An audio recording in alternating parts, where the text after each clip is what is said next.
आणि गुढीपाडवा हा खरं तर 3.5 मुहूर्तांपैकी एक मुहूर्त. त्यामुळे पाडव्याला सोनं खरेदी करण्याला विशेष महत्त्व आहे. ग्राहकांचा कल ओळखून मुंबईतल्या ज्वेलर्सनं जुन्या आणि पारंपरिक दागिन्यांना नव्या रूपात ग्राहकांसमोर ठेवलंय. याच पारंपरिक दागिन्यांबद्दल सांगतात आमचे प्रतिनिधी गुरुप्रसाद जाधव आणि मनश्री पाठक. गुढीपाडवा आहे 3.5 मुहूर्तांपैकी एक आणि थोडक्यात म्हणायचं तर आज सोने खरेदीचा आजचा हा दिवस आहे. आपण दादरमध्ये आलोय लागूबंधूंकडे आणि माझ्यासोबत माझी मैत्रीण मनश्री सुद्धा आहे. म्हणजे मी एकटाच येणार होतो पण ती म्हणाली की दागिन्यांबद्दल तिला जास्त कळतं म्हणून तिलाही सोबत आणलंय. मनश्री, हो, तू म्हणलास की 3.5 मुहूर्तांपैकी एक मुहूर्त आहे गुढीपाडवा. पण मला असं वाटतं की अर्थात आपल्या सगळ्यांना माहिती आहे, महिलांना, मुलींना, बायकांना कुठला मुहूर्त लागत नाही दागिने खरेदी करण्यासाठी, सोनं खरेदी करण्यासाठी. पण अर्थातच गेल्या काही दिवसांमध्ये नोटबंदीनंतर खरं अनेक सण येऊन गेले. त्याच्यामुळे सोन्याच्या बाजारपेठेत आपल्याला बरीचशी चढ उतार बघायला मिळाली. पण अनायसे आता गुढीपाडव्याचा मुहूर्त इतका चांगला ठरलाय की तब्बल 2,000ने जवळपास भाव हे कमी झालेले आहेत सोन्याचे. त्याच्यामुळे दागिने खरेदीसाठी, सोनं खरेदीसाठी हा खूप चांगला मुहूर्त आहे, खूप चांगली संधी असं म्हणायला हरकत नाही. आणि लागून बंधूंकडे जेव्हा मी आले तेव्हा मला हे खरंच जाणवलंय की पारंपरिक दागिने जे आहेत, जे अस्सल आपण देशी दागिने म्हणतो, त्या प्रकारचे दागिने सुद्धा खास करून गुढीपाडव्यासारख्या सणाला घेतले जातात. आणि म्हणूनच मी दागिने बघायला आली आहे. इथे शिंदेशाही तोडे आहेत, मोत्यांचा लफ्फा आहे, चिंचपेटी, मोहनमाळ आहे, त्यासोबतच कोल्हापुरी साज सुद्धा आहे.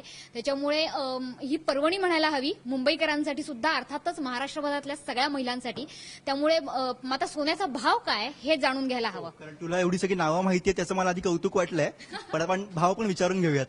आजचा सोन्याचा भाव आहे 28,370 22 कॅरेटचा. आपण सर्व लागूबंधूमध्ये 22 कॅरेट हॉलमार्क सोन्याचे दागिने घडवतो आणि त्या दागिन्यांचे घडवण्यामागे असं आहे की सगळे सेटिंगचे दागिने आहेत. पारंपरिक दागिन्यांमध्ये आपण चैत्रवेल म्हणून जी नवीन आता थोडीशी दागिन्यांची एक ट्रॅडिशनल दागिन्यांची आपण सुरुवात केलेली आहे. त्याच्यामध्ये चैत्राच्या महोत्सवामध्ये, नवीन वर्षामध्ये जसे दागिने आपले नवीन नवीन जसे निर्माण होतात, तसेच जुन्या दागिन्यांनाही आताची नवीन पिढी फार डिमांड येते. आणि त्याच्यामध्ये आपल्याला असं होतं की जुन्या आजीचे दागिनेही आज नात वापरताना जेव्हा दिसते आपल्याला, त्यावेळी जुन्या दागिन्यांचा डिमांड काही कमी झालेला नाही.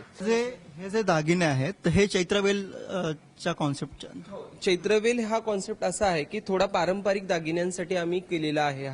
ह्याच्यामध्ये तुम्हाला जुने अगदी 100-150 वर्षापूर्वीचे जे दागिने आहेत ते तुम्हाला बघण्यात येतील. तसाच कोल्हापुरी साज आहे जो अंबादेवीच्या आपल्या महालक्ष्मीच्या गळ्यात दिसतो.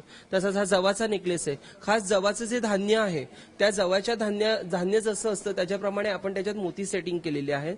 त्याच्याचप्रमाणे हे जवाचे तोडे आहेत त्याला मॅचिंग केलेले. ह्याच्यामध्ये हे 100 ते 150 वर्षापूर्वीचं डिझाईन आहे. बघितलं तर पूर्ण ते ट्विस्ट होईल आणि ब्रेसलेट प्रमाणेही वापरू शकता. आणि सर्वात पहिला जो दागिना तोड्याच्या पुढे घालण्याचा दागिना तो हा आहे. त्याच्यामुळे आजी वगैरे जे दागिने घालायचे, म्हणजे आता हे सगळे दागिने आपल्याला अर्थात जुन्या काळातल्या सिरियल्स आल्या, चित्रपट आले तरच हे बघायला मिळतात, अन्यथा बघायला मिळत नाही. त्याच्यामुळे ही पर्वणी आहे मुंबईकरांसाठी असं म्हणायला हरकत नाही. आणि गुरु, तू सुद्धा बघून ठेव दागिने, म्हणजे मागे पुढे तुलाही कामात येतील. आणि अर्थातच मी तर बघणार आहेच. त्याच्यामुळे महिला वर्गासाठी जरी ही खूप चांगली संधी असली तरी सुद्धा गुंतवणूकदारांसाठी सुद्धा ही खूप चांगली संधी आहे. कारण गेल्या आठवड्यापेक्षा सोन्याचे भाव हे कमी होत आहेत, ते कदाचित आणखी पुढे कमी होतील अशी अपेक्षा देखील आहे. त्याच्यामुळे आपण असं म्हणूयात की आपण विजयाची गुढी ही वर्षानुवर्ष उभारत आलोच आहोत आणि आता गुंतवणुकीची गुढी सुद्धा उभारायला काहीच हरकत नाहीये. कॅमेरामन नारायण परमारसह माझी सहकारी मनश्री पाठक आणि मी गुरुप्रसाद जाधव, एबीपी माझा, मुंबई.